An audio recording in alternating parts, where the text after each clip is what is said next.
Hi, magandang araw. Kamusta po kayong lahat? Kagaya ng nakagawian, hito't piso pa rin ako sa umaga. Tunga't lumabas na ako para itapon ang mga basura. Isusort ko nga pala ito. Ayan nga pala yung mga nabubulok. At dito naman sa bandang bakod ay isusort ko yung papel, mga plastic at iba pang nabubulok para madaling kunin ng basurero dahil pag di mo yan binukod, di talaga nila kukunin. At ito na nga yung mga halaman. Namilisan ko nga pala yung sahig. Matapos niyan, kumuha nga ako ng timba at pinuno ko ng tubig at didiligan ko na nga yung mga halaman diyan sa ating hardin. At ngayong araw, naglinis din nga pala ako ng mga fan. Ayan.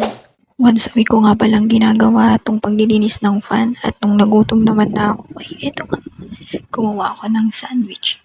Yung isa, mayroong butter, cheese, and olive oil. At yung isa, yung leftover ko kahapon na itlog na maalat na may mga salad. At ito na nga, ipapalaman natin siya. Masarap kaya. Pagkatapos ipalaman yan ay ilalagay ko 'to sa ating grill or toaster para toasted nga. Masarap yung gano'n, eh. At ito na nga, saglit lang naman mag-toast ng tinapay at maganda nga at freshly toast ay crunchy. At ito na siya, hiniwa ko na, pinagtripan ko nga ng hiwa yan kung anong naisipan ko. At ito na nga, ito yung may butter na may olive oil na may cheese. Ang sarap.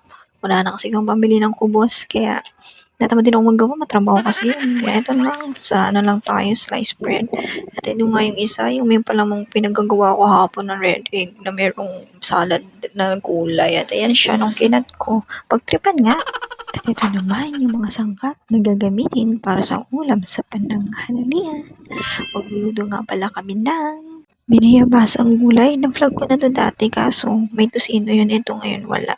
Ito nga, pakukulang ko na yung bayabas. Lalambutin lang yan at ito nga pala yung mga sangkap na iba pa. Nilagay ko na luto. Ay, nahiwa pala. Nabulol naman. At ito nga pala yung mga juice. Lalagay ko na to sa freezer para sa mga bata mamaya. Nagsalin nga pala ako ng bigas kaya yan, inubos ko na muna yung luma. Yan ang isasahin ko ngayon para sa pananghalian. Para maiba naman. At ito nga, ready na ang ating bayabas. Ilalagay ko nga pala to sa isang strainer o salaan. Imamash natin to para makuha natin yung katas o puree ng guava. At yan ang ating gagamitin para sa sabaw ng ating lulutuing gulay. Hindi ako magluluto si bossing pero nung pagluto na ako nito dati at masarap nga itong tunay.